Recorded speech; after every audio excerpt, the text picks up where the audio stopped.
This is The Bandwagon, a podcast about baseball and whether anything really means anything.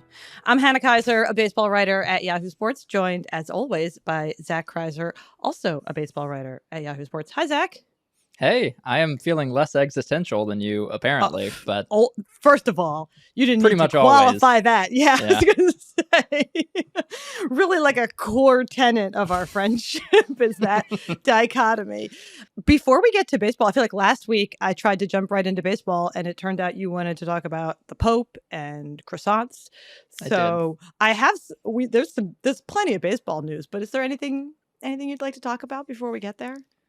No, I saw Bandwagon in the wild last week relating to the Pope, so that's why I wanted to talk about it. I haven't seen any more bandwagons in the wild, only in baseball now. You recruited a bandwagon fan in the wild, though. You were at a party and you told someone to listen to our podcast, and I was like, wow, I love that guerrilla marketing by you. Between this week and next week, we should see how many people we can individually we're gonna go one person at a time soliciting listeners. Yes, the gentleman I saw at a birthday party was he was basically a lapsed baseball fan. He used to listen to baseball podcasts and he liked to root for the Cubs, but he stopped, probably understandably, being that into it after they won the World Series. And so I was trying to convince him to use ours to get back into it. We'll see. I'll check back in with him sometime. I have so many questions, I realized, specifically for Cubs fans. Our editor, Amy, is a Cubs fan, so I could ask her about this later. Because as you were saying that, I had the thought, which is that I wonder whether or not fans of teams with long droughts ever stop being fans in the wake of a really exciting World Series win, because they peaked. They saw it. They got the season finale. They were like, or the series finale. They were like, this has been such a long show. It's gotten better and worse over time. And then, wow, they really nailed the finale. I loved it. Need no more. Wow, I didn't even set that up as a transition. That takes us to the Padres, a team that is still searching for its first World Series win. We may end up talking about the Padres every week. I just realized I don't know how we're doing thus far, but we got a lot of news. I say that because right now we're going to talk about the fact that Fernando Tatis Jr. is debuting later this week. And I'm going to wager a bet that next week we talk about the fact that Fernando Tatis Jr. has rejoined the Padres. But first, we're going to talk about the fact that he's going to rejoin the Padres. He's been just raking in the minors. We'll stop there for a question. Does that give you confidence? Are you confident that he's going to carry that over? Here's my question. Percentage-wise, what % chance do you think it is right now at this point with him in the minors doing a rehab assignment as he prepares to come back from suspension? What percentage chance do you think it is that he actually shows up, puts on a major league uniform, and plays in a major league game before the next time we record a podcast? Why? Wait, do you think something else is going to go wrong? Well, what do you know? The last time he went up to the minors to do a rehab assignment, he got there and he was playing, and then MLB was like, yo, dude, you took steroids, you're suspended. And he did not make it to the majors again. So I'm just saying, it's not 100% chance, right? It's not 100% chance. I admittedly have not, I say that as if this is something to be ashamed of, watched every single minor league at bat Fernando Tatis Jr. has taken, or every half inning in the field. But now suddenly you have caused me to be very concerned about whether or not he's engaging in any kind of like risky baseball behavior. Not going to imply there's anything happening off the field, but it would be a real, oh gosh, I hope you didn't just create this. Look, no, in the world. Is he going to get hurt? Is he going to get hurt? My history of baseball journalism is that whatever I say, the opposite happens. So I think he's definitely going to play. He's going to be back. So, but I'm just saying, the man has had a saga since the last time he played in Major League Baseball, which is why we're talking about this. I think when he comes back, assuming he makes it back to a major league field, he's going to be really freaking good. He is just making minor league pitchers hate their lives. He's hitting 116 mile per hour home runs like routinely. It looks very, very difficult for the minor league pitchers. So I'm looking forward to seeing him back on a field. I hope he's back and healthy and everything is good. I have just had this rug pulled out from under me before. I worry that he will not actually be as I predict discourse. I predict discourse because he's been out for a very long time. I don't have the number in front of me, but it's been a long time.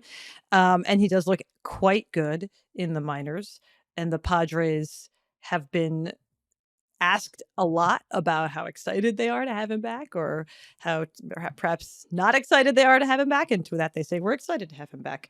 And I worry for him that he may not seamlessly transition into just absolutely pulverizing major league pitching the way that he is pulverizing minor league pitching. Fernando Tatis Jr. would be a very interesting person to ask about the way that pitching has changed in the last 18 months, if in a 6 weeks or so, if he wants to provide any sort of interesting insight into that. I think he's going to be great in the long run, but I fear for him that if he does not hit the ground running, that there will be discourse. Because again, as you mentioned, he is coming back not just from injury, but from a lengthy PED suspension that broke sometime last year, right around this time last year. Sure. No, not this time last year. It was in August of last year, yes. Because he got 82 games, 81 games? Yes. Some number of games that is around there. And here's the thing. If there is discourse around Fernando Tatis Jr., if he has a slow start, would you say that they might move him down in the lineup? Do you think that's a thing they might do? That would, if not, if they were trying to avoid discourse, because that would only inspire its own discourse. The Padres, the Padres are, they don't know this, but the Padres are really challenging me to rethink one of my long-held baseball beliefs, which is that I could not care less about lineup construction. Whenever you go to a baseball game planning to work on some big existential feature, somebody wants to ask about, why are you batting this guy fifth when you could be batting that guy fifth? And I always think, I do not care about that. But wow, do I apparently care about this, because the Padres have lineup drama. Padres are batting Juan Soto. Well, let's start with this. Juan Soto wants to be batting third. He would like to maximize his RBI potential. And he believes that the best way to do that is to bat somewhere between third and fifth. That's what he told Ken Rosenthal. He's most comfortable batting in positions where he can best drive and runs, anywhere from third to fifth. The Padres would prefer to bat him second. They have been batting him third. They would prefer to bat him second, not because they don't want him to drive and runs, but because some really good hitters bat second. Aaron Judge bats second a lot. Mike Trout, Freddie Freeman. That's there's a whole line of thought around that, which is that around batting your best hitter second, because they get more at bats that way. Is that something you want to talk about, or should we just keep going? I can briefly explain the reasoning there, which is the run driving in thing is only a problem in the first inning. After that, the lineup circles through. It's not like you start from one every time. So sabermetric research about 2 decades ago now figured out that to maximize your lineup, you should put the best hitter second, which was extremely not what anyone was doing at the time. And so now most teams will try to bat their best hitter either second or fourth. Fourth is the second best place to have your best power hitter. I cannot explain the math behind that, but it's true. So Soto wanting to bat third, it's not like it makes a huge difference, but it's not the hill you want to die on. That's a great one. Yes, it's not the hill you want to die on. So Juan Soto prefers to hit third. He has been hitting third. The expectation is, according to Ken Rosenthal's story, and then we were also both spent some time around the Padres last week, the expectation is that when Fernando Tatis Jr. rejoins the club, that he will bat second. He being Soto, that Soto will bat second. That it'll be Tatis first, Soto, Manny Machado, Xander Bogaerts, Jake Cronenworth. That's according to sort of Ken's projection of this lineup. That sounds great. I love that. It sounds like a lovely first. That sounds like a murderer's row top of the lineup. And whether or not that works, because how would you know? Whatever. Yes, matters significantly less than like, is this a hill that Juan Soto is willing to die on? And perhaps put a little bit more harshly, is this a hill that Juan Soto is willing to die on while he is playing the way that he is playing now, which has not been great. So this year he's batting 172 since the trade last August. He's batting just 221, and he's not looking like the Juan Soto that that we know and love and that he's been for a really long time. And maybe that's because he's not comfortable with where they're batting him. But I think that's I'm pretty sure it's because he keeps pulling his shoulder open and pulling the ball into the ground over and over and over again. Now, I don't know how his mental status with regard to the lineup is affecting his preparation, or if he's working on this mechanical flaw. He's very aware of this. He talked to Chelsea Janes at the Washington Post about it. He talked about it in the postseason last year when he was kind of fighting through some of the same stuff. He is just clearly having a mechanical setup issue that is causing the hits to not be hits. They are just pulled into the ground or popped up, and he's pulling way too often. A lot of his plate discipline stuff, which he is the most famous for, has been fine. He looks the same there. He's not swinging any bad pitches. His swing is just off. It's the literal swing that is the problem. And I think the thing you could say is maybe Juan Soto could be using his energy on something other than telling Ken Rosenthal about his batting order issues. The saddest part of that story to me was that he said two somewhat incongruous, not contradictory, but incongruous things about his time with the Nationals. He spent years with the Nationals. He won a World Series there. That's where he came up. And he said about the Padres, I've never been on a more talented team than this, but I will never have more fun than I did in 2019, which is interesting because that's the same thing Trey Turner, or similar to a thing that Trey Turner said to me last year when I asked Trey Turner, who was then on the Dodgers, about sort of how the Dodgers' level of talent compares to the World Series winning team that he was on with the Nationals. And he had just an absolutely great quote, the sort of spirit of which was something about how the 2019 Nationals won because they were so well meshed with each other. They were having a great time. They were truly friends. They hung out away from the field. And he said about the 2022 Dodgers that, this team would win even if they weren't friends. That was Trey Turner. So very similar to what sort of Juan Soto said, which is this Padres team has so much talent, but I don't think we're having as much fun as the 2019 Nationals, which is an excellent explanation for why the 2019 Nationals won the World Series, because they were certainly not the most talented team. But then he also, in that same conversation with Ken Rosenthal, complained, I guess, about the fact that when he was with the Nationals, Dave Martinez, the manager there, just put him in the two spot, just wrote him in the two spot and let the chips fall where they may. And he was unhappy about this. Soto said in DC, I was upset to be hitting in the second hole. I tried to tell Davey that, and he did what he wanted.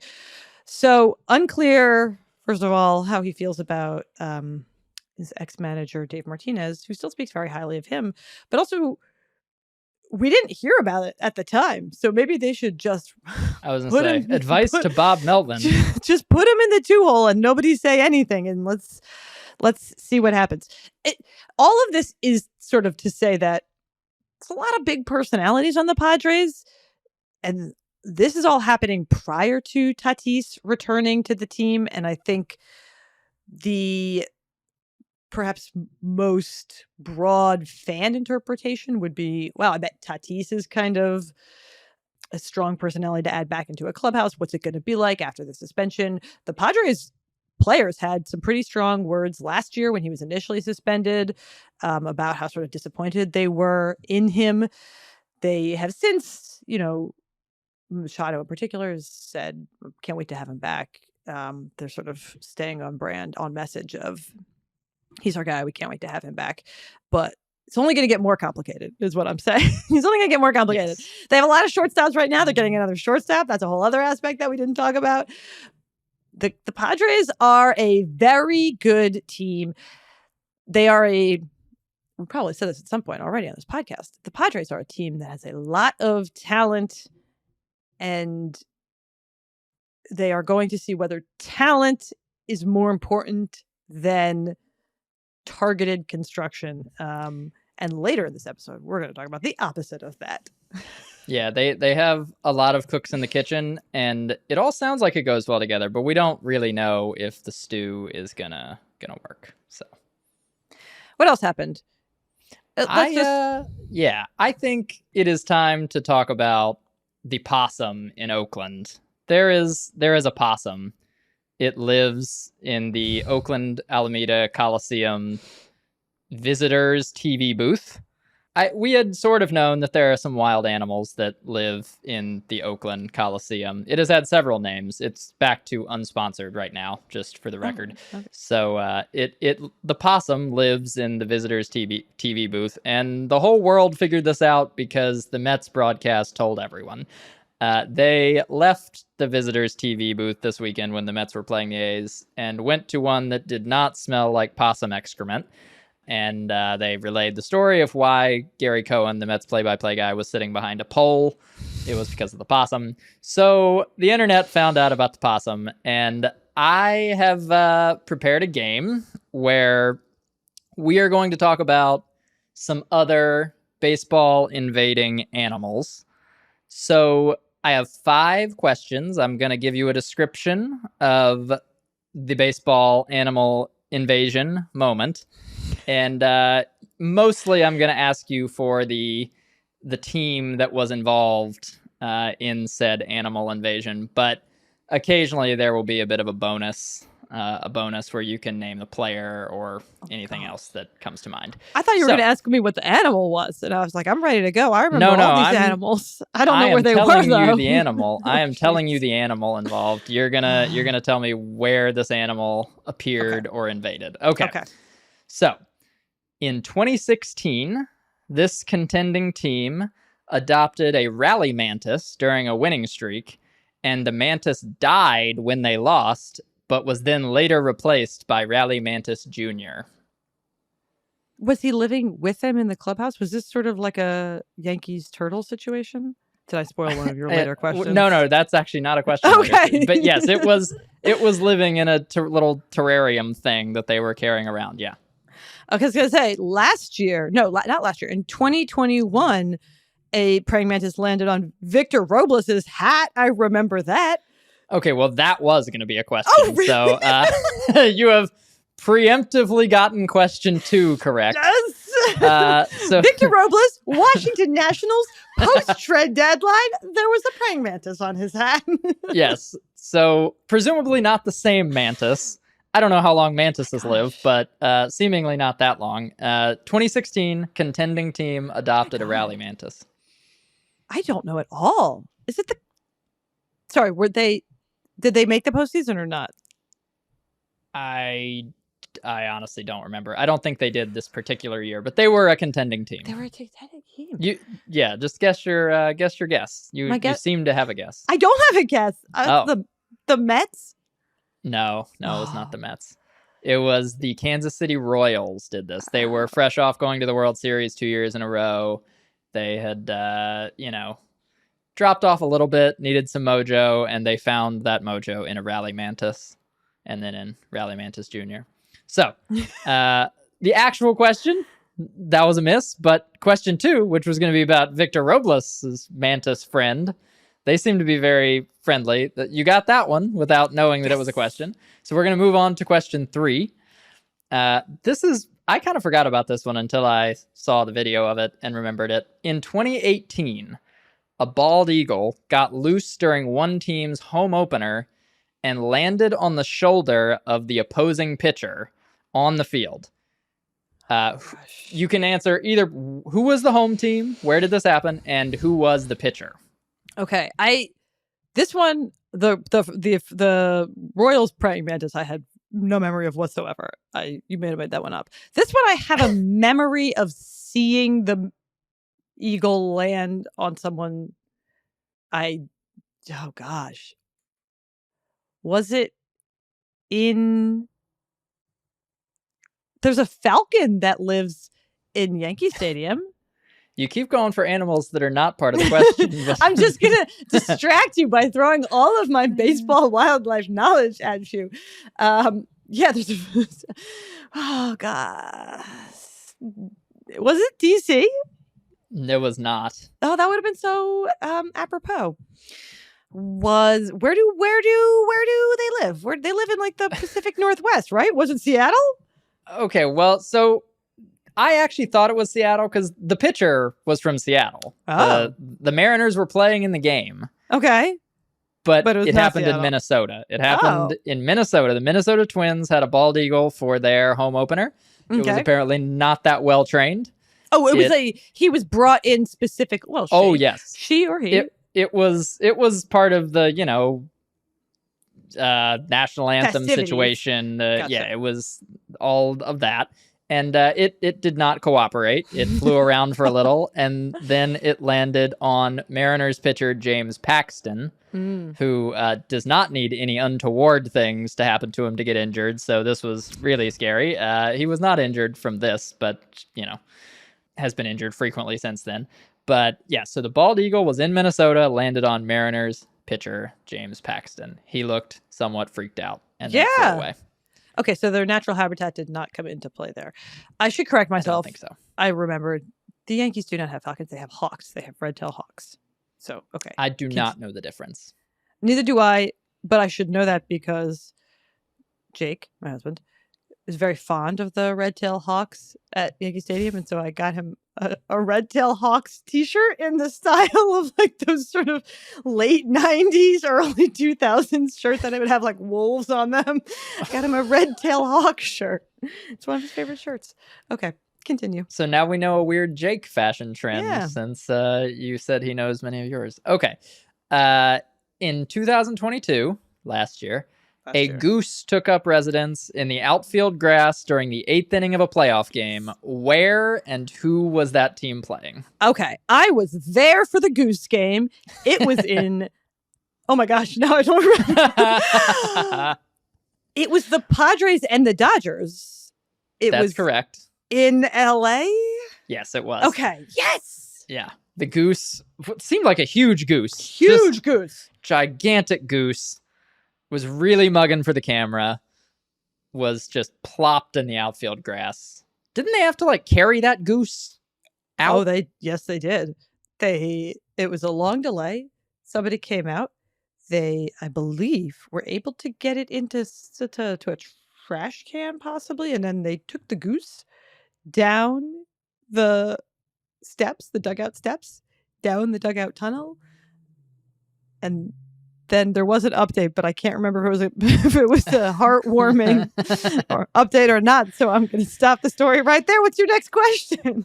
Okay. Last one. Here we go. In 2015, a parakeet inspired the home team's star player to say, quote, "I knew there was a bird on the field and wanted to look like the bird." Oh my gosh. Is this why Craig Kimbrell pitches like that? No. I don't think parakeets are like vulture-looking arm movements. Origin story. Yeah. This is another one that I simply do not remember whatsoever. But who do I think would have said something like that? Pirates? No, that would have been very funny. So it actually is weirder. It was more distinct because it was the Mets. This happened at Citi Field. There was a parakeet in the netting behind home plate, and Yoenis Cespedes hit a big home run in that game. And he always wore that canary yellow sleeve. I know exactly. And then he did this. You can't see me because we're not on video. Yeah, you can see me. The listeners can't see me. He ran around the bases with his arm up as if he had a bird on it. Right?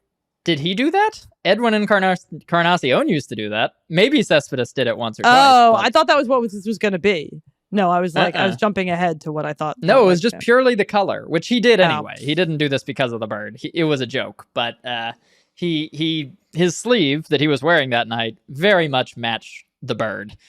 And the Mets won the game, and everyone rejoiced, and then they went to the World Series that year. So rally parakeet. That's the other thing about animals. Hold on. Uh-huh. Like a loose parakeet? Yes, it was just a parakeet. Where were they? Were they in New York? Were they in the Yes, field? yes, they were in the city. You mean to tell me? I do not know how the parakeet got wild parakeets? No, here I mean, in New I am York guessing City? someone who lives in Queens was like, "Oh no, I know where my parakeet is now." But I don't know. But yeah, every animal that shows up at a baseball stadium is immediately the rally animal. Mm-hmm, mm-hmm. It's the rally rabbit, the rally mantis, the rally goose. There's never been an animal that is not going to incite a rally somehow.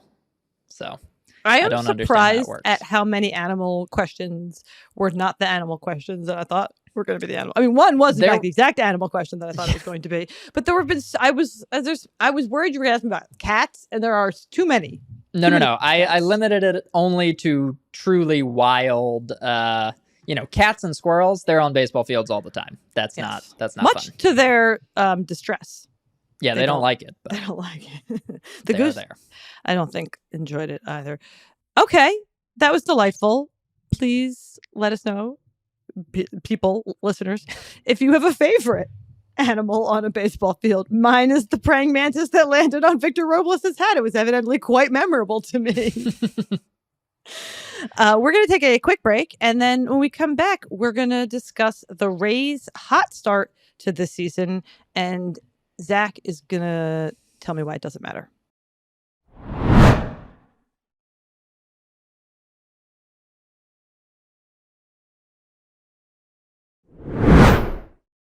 All right, so this past weekend, I went to Toronto in hopes of seeing the Tampa Bay Rays set the modern era record for wins to start the season. So they were 13-0 leaving Tampa, 13-0 leaving Tampa, which tied a modern era record. And if they had won Friday night in Toronto, they would have been 14-0, which would be a new modern era record. And how did that go? I thought, I gotta be there. They did not win their 14th in a row, which in some ways, I think, and I'm speculating here, they didn't say this.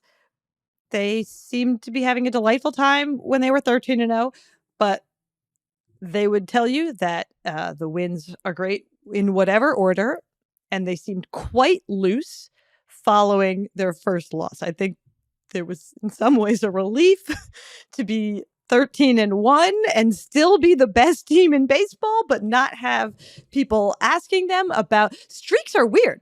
Streaks are very weird because while they are ongoing, you're doing everything correct. That's great. Everything is clicking. You're doing wonderfully. However, the accomplishment has not been completed. And so there's a lot of pressure on the fact that people are thrilled that you've done well, but they mostly want to know if you're going to keep it up. And they lost on Friday. And then they actually did lose on Saturday, but it was a much more impressive showing. And then they won again on Sunday because I was not there. So sorry to the Rays. That might have been the problem. But I thought it was very interesting. Saturday I came out and they seemed to be having a great time. They were hacky sacking. They were throwing a football around. They were singing along to Maroon 5. So the one loss did not. That does not sound like a great time. Did not totally get them down. They did not play great teams the first 13 games of the season. And so it was unfortunate that they lost their first game in Toronto because that caused people to say, it's just because of the weak competition, the schedule, blah, blah, blah. To which I would say the A's, Tigers, Nationals, Red Sox, all subpar teams that they played prior to facing the Blue Jays, those teams are all going to win like at least 60 games. And they didn't come against the Rays. So still impressive. Also, when you've won 13 games and they've now won 14 games because they won their last day in Toronto and they could win again soon, a lot of things are going well. So this idea that they've faced terrible competition and that's why they're winning. Well, the individual numbers are also quite good. And I understand that the pitchers were facing bad hitters and the batters were facing bad pitchers, but not exclusively. And the numbers still look quite good. Now it just sounds like I'm bandwagoning the Rays, and instead I'm just building a preemptive argument about the fact that this was really exciting. And I really enjoyed being at a game in mid-April that really felt like it had a lot of stakes on the field stakes, which is hard to come by. And so I enjoyed this streak. Now tell me why you would like to poo-poo all over my streak. I don't want to poo-poo the streak. I am just a person here to say that, winning a lot of games in a row is just, like, obviously that is inherently good. Good job, baseball team. You won a lot of games in a row. That's the idea of what you're supposed to do. But like a lot of things in April, winning streaks get blown out of proportion to the accomplishment that they are in literally any other time of the season. The Baltimore Orioles won 10 games last year, and that was a great... People loved that. That also got a lot of attention. People were very excited, but it didn't say, they're the best team since the 1884 Maroons.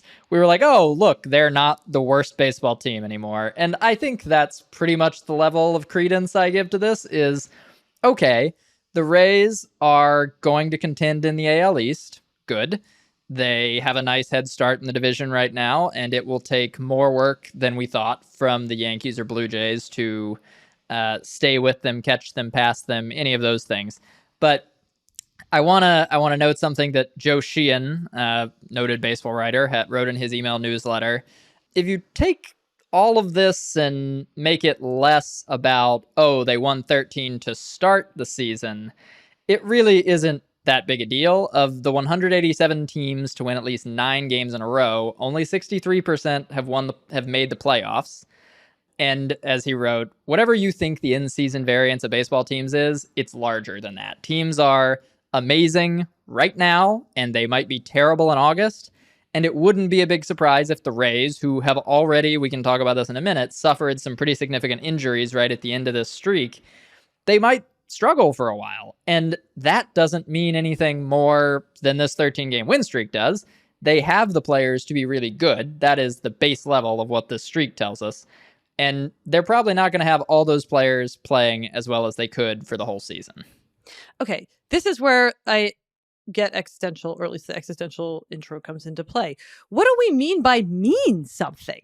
There's a tendency to say the wins, they count the same in April as they do in August, and that is true. And the sort of the corollary is also true, which is that, like, it's going to be the same. I don't know if I'm allowed to curse. It's going to be the same in August. It's just going to be baseball games. So whether they struggle in August is not more telling than the fact that they didn't struggle now. That's all they're doing is playing baseball games. They're going to play them now. They're going to play them in the future. And if you win them, you are more likely to win the division in a measurable, concrete way. Their Fangraphs postseason odds have really shot through the roof based on the virtue of having won 13 games in a row, which, by the way, real quick, Joe Sheehan, 9 games, not 13 games. So run it again. Would love to know. But seriously, though, like so I talked to people about this while I was in Tampa because I subject everybody to my existential musings. That first of all, I find this interesting because it is interesting, and because that's all any of this is. It's all just interesting. It is not our job to, as people who watch baseball, is a little bit our job as people who evaluate baseball, but it is not our job as people who watch baseball, which most people who are listening to this are just people who watch baseball. It is not our job to have the most dispassionate, future-proof interpretation of everything that happens, because there's no extra value coming for that. You can, if you said, like, wow, the Rays, if you're a Rays fan, which, hello to the two of you, love to have you on the Thank you for listening, Rays fans. Thanks for listening. No, sorry, I shouldn't be rude to their fans. But if you're a Rays fan and you watch this and this was the most fun 2 weeks of baseball viewing you've had in a long time, if someone were to come along and be like, well, they might not make the postseason, that doesn't mean you were wrong to enjoy the streak, which is all anyone is ever doing when they're watching baseball. They're just trying to enjoy themselves watching a sporting event. And to the teams themselves, the players. Yeah. My point is like all they're trying to do is win the games. So this is sort of how I felt. Like I went into this and I was like, I'm going to write about this. I knew what everyone was saying about the strength of schedule, and the Rays did too. And also they were a little bit tired of being asked about the streak. They weren't. Kevin Cash, their manager, was. But they're only doing what they can do, which is winning baseball games. So to sort of be like, well, is that really enough? There's nothing else they can do right now. They can't win 100 games in April. They can only win, well, they could, I don't know, 30? I don't know how many games they have in April. But you know what I mean? They're doing the best thing that they're doing exactly what they should be doing at the highest level they should be doing it. They are. And it's been enjoyable to watch. And yeah. But you have had some injuries. So here's the thing. While people do watch baseball to see, the game they're watching right this second to see whether their team wins, that's really not the point, right? We're actually watching baseball to get the larger narrative thrust, the drama of, oh, maybe the Rays are the best team in baseball. Maybe the Rays are going to be the World Series favorites. And that is what I mean by, does it mean something? And no, it does not. It does not. Like, if you watch the streak and say they won 13 in a row, they must be the best team in baseball, you are wrong. That is not the case. You might not be right in the future, but you are right now. They are the best. No, but it doesn't matter if they're the best team in baseball right now. They are the most accomplished baseball team through 13 games of the season, which means nothing to anyone. No one cares about that. That's not how we determine champions in America. There are places where their championship odds would have been way better based on this. But in the tournament world that we live in, they increase their chances of winning the AL East, which is phenomenal. Great job for them. But I think when we hear the stats, they doubled their chances of winning the World Series, if that means anything to you. To like what, 4%, 6%? 10%. Yeah. They doubled it from 4% to 10%, which, for the record, is currently the second highest. They currently have the second highest World Series win odds according to Fangraphs, and I understand it's very early to be checking Fangraph odds, but they currently have the second highest Fangraph odds after winning. Which is good. Which is kind of what I'm saying. It's like, this is the metrics. Not metrics. The fun facts you see about streaks like this accentuate just how incredible it is. How far back you have to go to find other teams that did this, and it gives the impression, which is that, oh, this is the best team since the 1800s. And that's the part that doesn't actually mean that. And I think that's the distinction I want to make, is like, this can be extremely fun in the moment, just like a hitting streak is, or a pitcher with a scoreless streak, where you can be playing really well, but that is fun on its own, but it does not have a lot of larger meaning beyond that. And as soon as the streak was over, now, having lost 2 games, when we look back at the 13-game streak, what does it mean for the Rays from this moment forward? I would say not a lot. Sorry. It means that they had a very fun time. 13 wins? Yeah, it does. It means they have 13 slightly wins higher is a lot of wins. That's a lot of winning wins. The World Series. In a difficult division, that's a lot of wins. Do you know that the Braves have 17.2% chance, according to Fangraphs, of winning the World Series, and nobody else has higher than the Rays, who are at 10. So that's something we could consider. That means that they currently have 4 more wins than either the Yankees or the Blue Jays. That number will change very soon, but that's enough of a gap that they could win the division. Like, it is completely conceivable that through a series of fluctuating win streaks and loss streaks and back-to-back wins and losses between now and the end of the regular season, that the Rays, the Yankees, and the Blue Jays will all win the same number of games going forward. Does that seem fair to say? They could all win the same number of games. The Rays bought themselves cushion. So then in that case, they would win the division. And having won so many games at the start of the season would be quite meaningful. Like, between now and the end of the regular season, they could win 3 fewer games than the Yankees, and they would still win the division. And that is a good way to feel if you are in a very difficult division. And that is meaningful if you only care about the future. And the fact that they have the most wins in baseball is meaningful if you're a person who's watched a lot of baseball this year and you think the Rays look pretty good, because there's numbers to back that up. They do, in fact, look pretty good. No, and I think the ways in which they look more than pretty good are important, in that Wander Franco, who we've been waiting to see in his full form for a little while, since he's kind of maybe the best prospect, according to the prospect evaluation community, that we've seen since like Bryce Harper. He's been excellent. He looks like an MVP candidate. He hits for average, hits for power, runs around, like plays shortstop. There's not a whole lot else you can do as a baseball player unless you're literally Shohei Ohtani. So he's been excellent. The pitching, which has always sort of been the Rays' specialty recently, also looks great. The issue for the Rays is that they have lost Zach Eflin and Jeffrey Springs to the injured list, at least for now. They brought up Taj Bradley, a top prospect who looked promising and may continue to be good. But that's the issue for the Rays, right? They're just going to have to keep refilling that roster. Yeah, you talked about Wander Franco. I went, and after they lost, I was like, well, I'm still going to write about the Rays, and they look pretty good. And so talk to people about the fact, hey, you look pretty good. And one of the things that came up was that they had very little turnover between last year and this year. And last year, they had a good season, but a somewhat disappointing season. And then they were from the postseason very quickly. And they talked about the fact that there's, again, sort of two somewhat contradictory things. One, they're much better than they were last year. And two, they have the same guys as last year. And how do you square that? Well, a major one is Wander Franco, who has not played a full season yet. He's had such an interesting career from the point at which he was like written about by Jeff Passan and ESPN. I think it was 2019, and when he was still in the minors, about how this is like the next greatest whatever.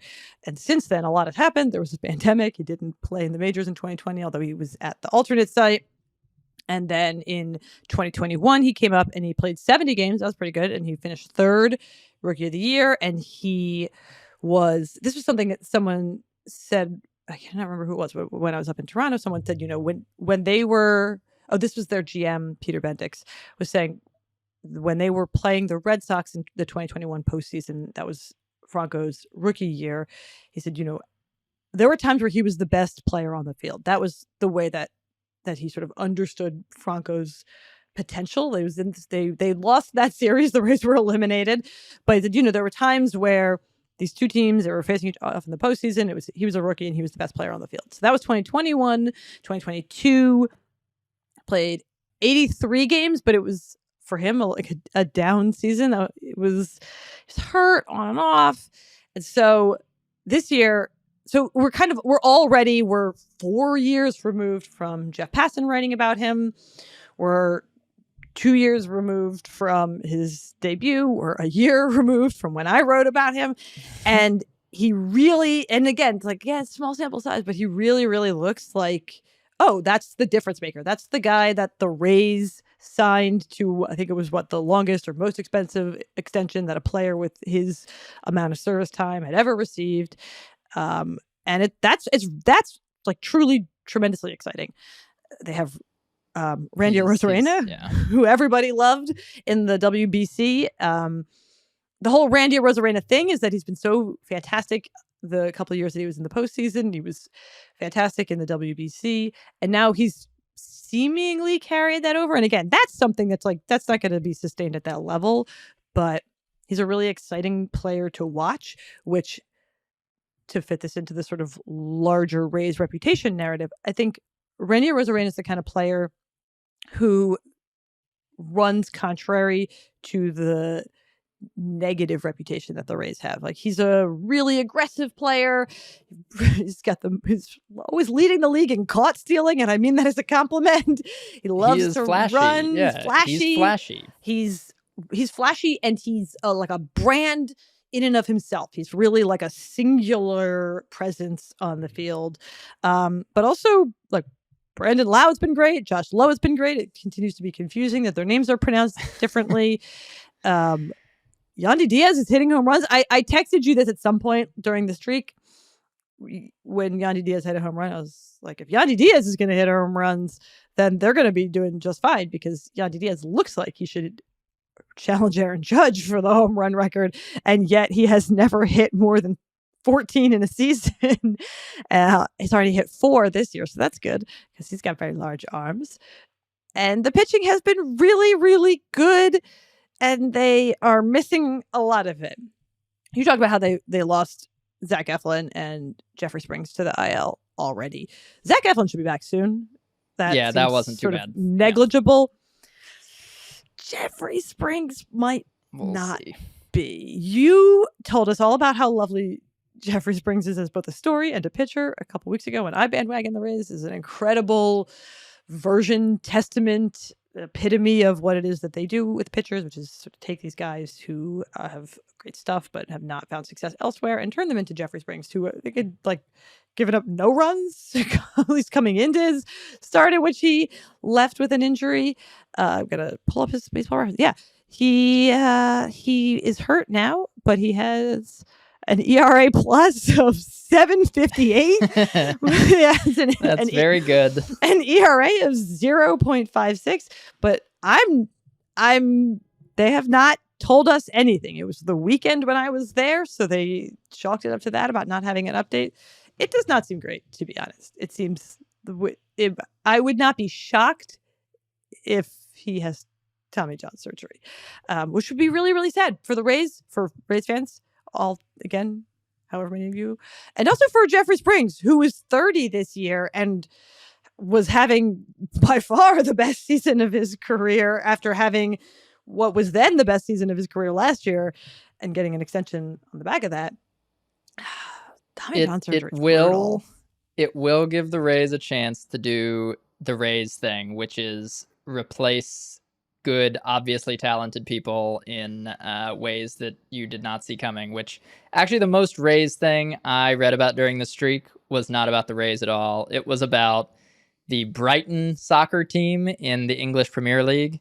The New York Times wrote a big story about this club in the top level of English soccer. They do not have nearly the resources of the big ones that you heard of. And when Chelsea, which was recently bought by a group that includes an American owner who owns part of the Dodgers, they needed a new coach, and they just took the entire Brighton coaching staff, the manager on down, took everybody.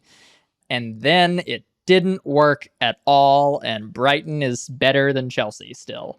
And they wrote a whole story about the Brighton philosophy of always identifying these people next in line who fit their system. And it got me thinking about the Rays and how they just keep churning through people and finding the best part about them, the best thing that they do, and accentuating that.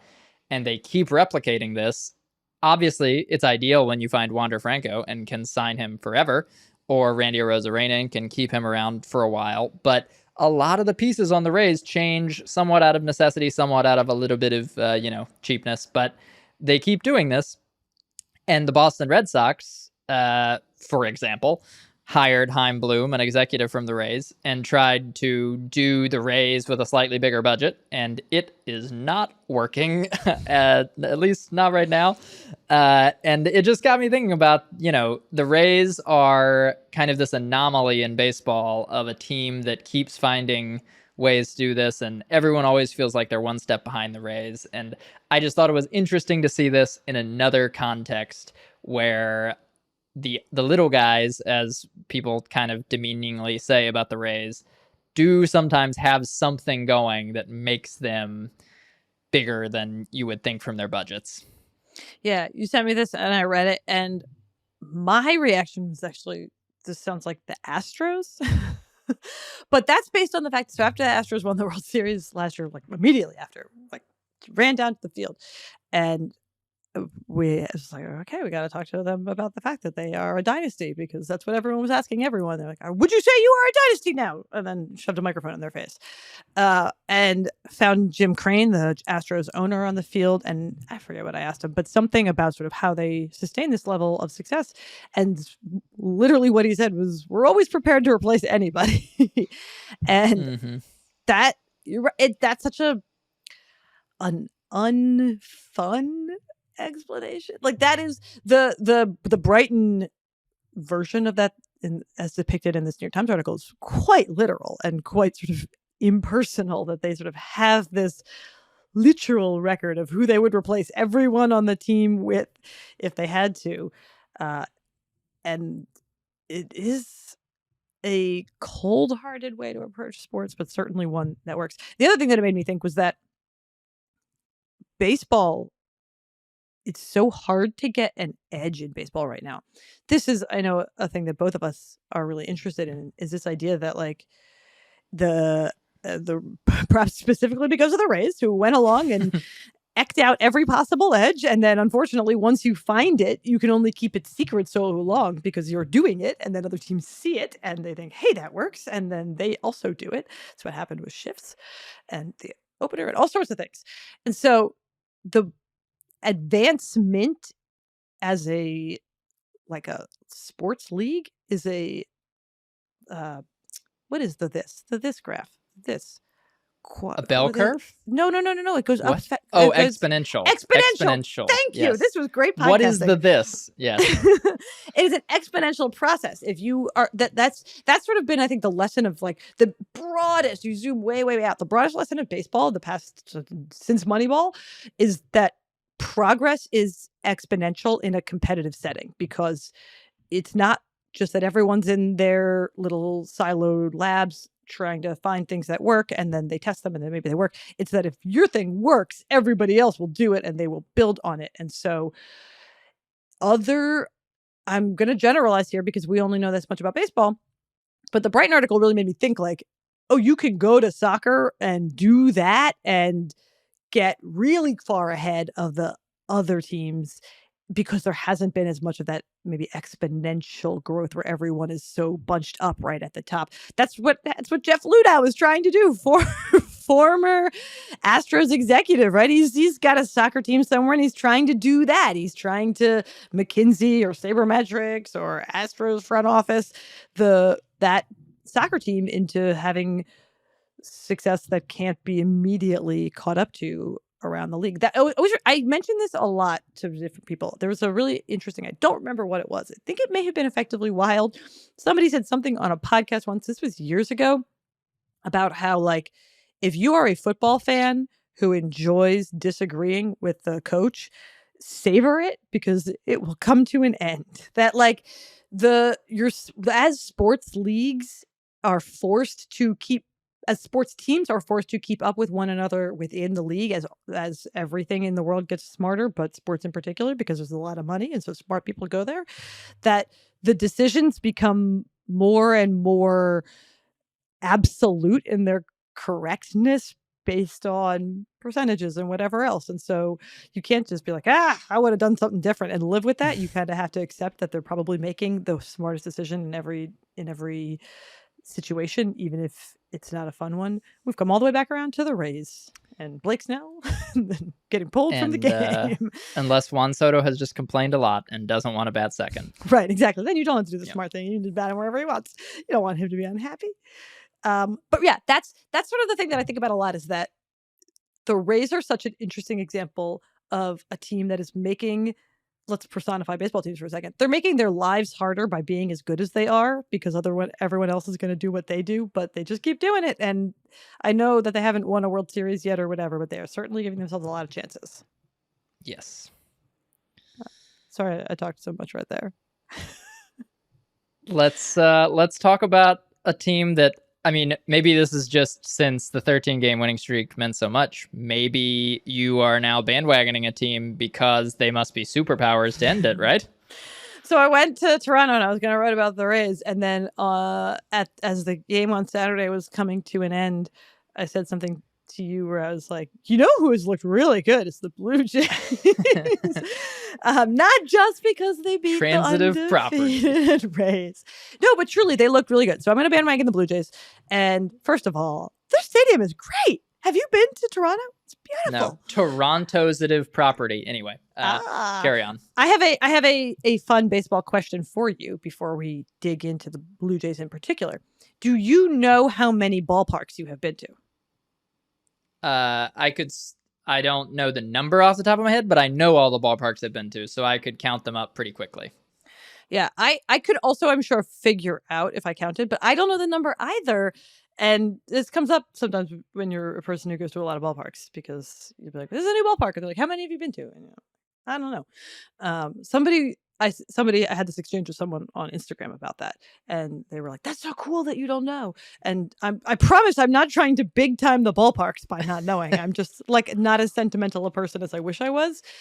All of which is to say, I had never been to the Rogers Center. I'd never been to Toronto, and I had no impressions of it going in. Do you have impressions of the Rogers Center as a ballpark? Like what is it, a good ballpark, a bad ballpark? It doesn't get not talked the about a ton. ballpark specifically. There are two impressions I have about the Rogers Center. One is they treat postseason games sort of like hockey games where everyone loses their minds.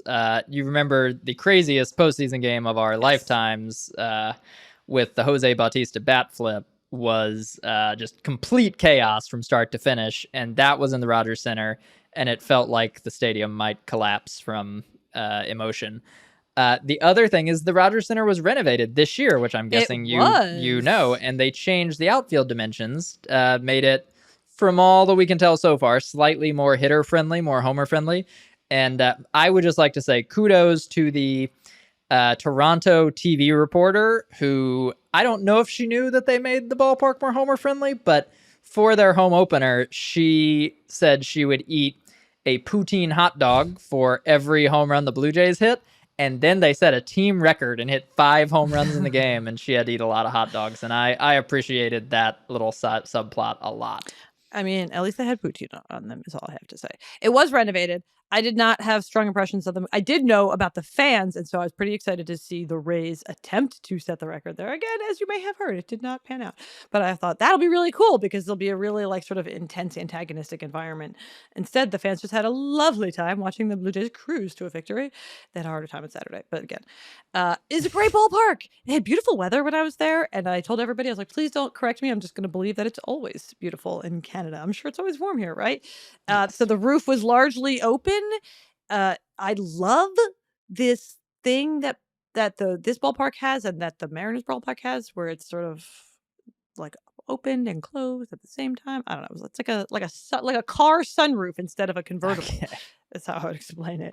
But it's big and it's got really, it's got a lot of fans, and the stands are interesting. That's my first thing. That's one of the reasons we're bandwagoning the Blue Jays. Great ballpark. Lovely experience. Thanks you all for showing up, for cheering, for creating a vibe. And the Blue Jays look really, really good. And we've been expecting them to be good for a couple of years now, and they have not made headway in October, and we don't know if they will, but they look really good. A couple of things jumped out to me. Number one, Vlad Guerrero Jr. is doing some great defense over at first base. He can do splits. He can do splits. That's exactly. And he has a gold glove, so it's not news necessarily, but it is really like compelling visually. He made a couple of really good plays. And when you're watching a game where the outcome of the game is really, really important, say perhaps there was a streak on the line, you pay attention to things like defensive plays. And actually, it was particularly notable in that Friday night game because the Rays, they played really clean baseball, and then they committed a couple of really costly errors in the game that would have been the record-setting game, and that's part of why they lost. And on the flip side, the Blue Jays were playing really, really incredible baseball defensively, which is interesting because, first of all, that was an intent of theirs in the offseason. We'll get to that in a second. But part of that intent was not Vlad Guerrero Jr., who they have had for a while, and who people probably do not think of if they are thinking stereotypically, I guess, as a strong defender. But he looked great. He was doing splits. He was moving quickly. He was making smart heads-up defensive plays. He also was hitting a lot, which he does. And then, while we're on the topic of defense for a second, we'll come back to Vlad Guerrero Jr. Also making great catches, Kevin Kiermaier. Former Ray, now in Toronto, which made him the star of the weekend, actually. We could spend a lot of time on Kevin Kiermaier, but he made great. I think you said that they made the park more homer friendly. The I actually have no idea if it's a joke or a serious thing, but the thing they are saying is that they made it more Kevin Kiermaier home run robbery friendly. Oh, they did. The wall is shorter. Yeah. The wall is shorter so that Kevin Kiermaier can rob more home runs. I don't know that he specifically robbed a home run, but he did have a great catch. He's had a lot of great catches already. He had a iconically good catch or very early in the season to win over the Blue Jays fans.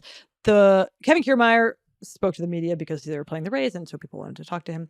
And he was delightful, as he always is. But specifically on the subject of, isn't it sort of strange to be in Toronto, specifically on the Blue Jays, because they have had beef with the Rays in the past, and he specifically has had beef with the Blue Jays when he was a Tampa Bay Ray, and he said that he was a little surprised when they reached out. Actually, he was like, "Are you sure?" But the fans have embraced him. Sorry, got to do a quick Kevin Kiermaier diversion, which is that Kevin Kiermaier said the most honest thing that I have ever heard a baseball player say, specific to him, is part of this media appearance that he had to talk about the fact that the Rays were coming to town and that he used to be a Tampa Bay Ray. And he was talking about how much the Blue Jays fans have embraced him and how much he has embraced the Blue Jays fans. And apparently, I did not witness this, must have come before. Apparently, he has said that he loves the Canadian national anthem. He's like, I would sing the Canadian national anthem if they let me. He's stuck, and I bet they will let him. I bet they will let him. What I'm saying is that truly, I mean this from a purely positive place. My man is a suck up. He is just doing the most. And in the course of this little media scrum, Kevin Kiermaier said, "I just love to be loved." And I was like, yes, you do, Kevin Kiermaier. Just out here talking about how great the Canadian national anthem is. I was like, buddy. He took some Bryce Harper cues from... Exactly. Yes, exactly. And it is working. It's working because, well, part of the reason why it's working is because Kevin Kiermaier, who is 33, and that's not old, but who has had a little bit of a decline recently, is just off to a torrid start.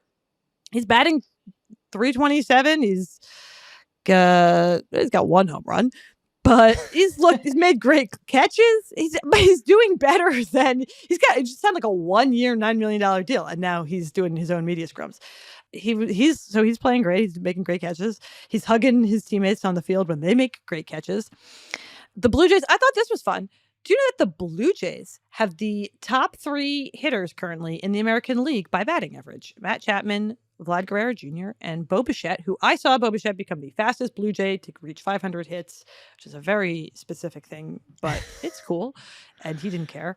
They're hitting. That's a fun thing. I always think it's really fun when players are, this could be a dumb thing to say, but everybody loved it last year when the Cleveland Guardians, they won by getting on base, small ball. And you don't think of the Blue Jays as being that way because they hit a lot of home runs and they have Vlad Guerrero Jr. But currently they also have the 3 top hitters in the American League by batting average. That is fun. And also, hitting is contagious, as they say. Yeah. When I was there, Jose Barrios had a great pitching performance, and I didn't think that was still within reach.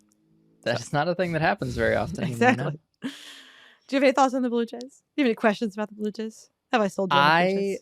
I think the Blue Jays did a very good job this offseason correcting some of the just little flaws. You know, they were a good team, but to really challenge in this division, you have to be a pretty exceptional team. And my favorite player that they added this offseason was Dalton Varsho, who is a real fire hydrant of a man who is actually very fast. And he used to be a catcher for the Diamondbacks. And someone decided, hey, what if we put him in the outfield? And then turns out, best outfield defender in the majors last year. I was like, okay, that was a good idea. So now the Blue Jays have him, and he plays left when Kiermaier plays and center when he does not. And I think that was a good addition. I did not intentionally not talk about Dalton Varsho, so you could talk about Dalton Varsho, but I do know that you love Dalton Varsho, so I'm glad you got to. I do like Dalton Varsho. I texted you this, but I witnessed a very delightful exchange in which George Springer made a Keenan and Kel reference. To be honest, I didn't get it either, but but Dalton Varsho didn't get it, and George Springer was like, "How young are you?" And then he looked around the clubhouse to see if anybody else would get it, and the only other guy who was in there was Bo Bichette, and he's like, "Bah, he's 12 too." I also For the think youths, Keenan and Kel was a show on Nickelodeon. You may know Kenan Thompson from other shows such as Saturday Night Live. So Dalton Varsho very young. I also think John Schneider as the manager has been doing an excellent job. That was one of those mid-season changeovers last year and got so much less attention than it happened right at the same time, I think. So right around the time that the Phillies made the change from Joe Girardi to Rob Thompson, I actually don't know if it was right around it. It was similar time. That's when managers get fired. The Blue Jays made the change from Charlie Montoyo to John Schneider, and it got not nearly as much attention because it wasn't as dramatic a turnaround, but John Schneider has been a great manager for the Toronto Blue Jays. I think they're really good. I think that they were, correct me if I'm wrong, I'm going to just sort of speak in like extremely broad generalities for a second. It sort of feels like they were a popular pick last year as sort of like, who's going to be great is the Toronto Blue Jays. And then they were pretty good. And then they kind of disappointed in the postseason. And it feels like people went right back to being like, the Yankees are the team to beat in the AL East. And they are still the team to beat. But I think what I'm saying is maybe this was the year to make the Blue Jays the popular pick, or I'm just overreacting to April. I think it's a little of both. Yes. I think they have a better team than they had last season. But a lot of it is still going to come down to, Vlad Guerrero Jr. and Bo Bichette last year were more inconsistent, a little less superlative than they had been with the bat in previous seasons. If they are as good as they can be, and it goes with a more well-rounded team with Matt Chapman playing really well, with Dalton Varsho, with better defense, and with a more full-fledged pitching staff than they had in 2021 and before, then yes, I think they're suddenly pretty equal footing there. It's just we have seen a little bit less consistency from those guys than, say, Aaron Judge. And we didn't talk a ton about the pitching, and we're not going to talk a ton about it now. In part because Alek Manoah, who I think is one of the more interesting starters, has not gotten off to the greatest start. But I'm now going to cherry pick my idea of small samples and just be like, he might still be really good. And we all love Sandy Alcantara so much because he goes really deep into games. And Alek Manoah has thus far not been as good as Sandy Alcantara, but he's also a starting pitcher who goes really deep into games. So again, if the Blue Jays are the surprising pick for old school baseball right now. They got guys hitting for average and at least one dude who goes deep into games, and a lovely city, at least in summer. So the Blue Jays, bandwagoning them. That's all for this week. There are some things that we're going to be watching very closely in the coming days. We talked about one of them, which is Fernando Tatis Jr. coming back, but also some call-ups, some rookie call-ups, which I didn't expect to be talking about at this point, because if you didn't make the opening day roster, I didn't know we'd be talking about you now. But who are you going to be watching this week? The big ones are Brett Baty. The Mets called up third base prospect Brett Baty, which is not his debut. He showed up last year for a little while, hit a little bit, injured his thumb, didn't play again last year. A lot of people thought, I think reasonably, that he would make the opening day roster, and the Mets have a lot of players that they're paying a lot of money, and they decided to give Eduardo Escobar another shot at winning the third base job fully. He's not off to the best start. Baty went absolutely nuts on AAA. I mean, they had no chance. He was hitting 400 with 5 homers in like 9 games when they called him up, so they were like, okay, you cannot keep him down anymore. So he's coming up. He's probably going to take over that third base job pretty much entirely, maybe see a little time in the outfield, depending on how things go. So he's a big one to watch. He's part of that next generation of Mets hitters alongside Francisco Alvarez and maybe eventually Mark Vientos, Ronnie Mauricio. The other one is not a guy we saw coming. The Angels called up shortstop Zach Neto, who I'm hoping to talk to this week in New York when they come play the Yankees. He was in college at this time last year. The Angels have decided he's the best shortstop in the organization and pushed him all the way to the majors to try to capitalize on this last guaranteed season with Shohei Ohtani. So that's a really interesting one. I don't know how that's going to go, but Zach Neto on the Angels is certainly another one to watch. Yeah, I'm very interested in that one. I feel almost as though, even though I am in the New York market and thus should have a better understanding of sort of how to feel about the Brett Baty call-up, that I'm almost too inundated with New York media takes to be object. Like there was there was such anger at his call up every day that he was not called up that it feels hard to get an accurate read on sort of how much of a difference maker he's going to be, because it's the sort of like fervor is to be believed. It's the reason they've lost. There's the reason they're not 16-0 or whatever. Right. But I am excited. I'm excited for the Mets to get to the next wave. I think the Mets is a very interesting thing that we should talk about this at some point. It's a very interesting thing that happened, which is the Mets had like a really exciting offseason, and the sense was like they're the greatest team. And then pretty quickly after the season started, at least my experience, pretty quickly after the season started, it felt like, they're actually pretty like old, inconsistent. Old sounds like I'm not making a joke, like legitimately that there's sort of injury prone and that the lineup is not as deep as it maybe should be for a team with as high expectations as it has. And so it went from being like they're head and shoulder above the competition to being like, oh, you know what? And I think that you mentioned the other players, this younger wave, the Vientos and Alvarez and Brett Beatty. It'll be interesting to see whether or not once they are all established in the majors, and if they can all get established in the majors by the end of the year, if we're sort of back to feeling like, yeah, it's the Mets team that's gonna cruise to a deep October run. Something to look out for. Okay. That's all we've got for you this week. I'm very excited to read your Zach Neto piece. So if other people want to do that, they can find it on Yahoo Sports, or they can follow you on Twitter at Z Kreiser. I am at Hannah R. Kaiser. I'm going to go to Atlanta and write about Alex Anthopoulos, and I'm also going to write about the Angels GM, Perry Manassian, and ask him about calling up Zach Neto. If you've made it this far, you should subscribe to the podcast, to the YouTube channel, leave us a 5-star review, tell a friend, and we'll be back next week with another episode of The Bandwagon.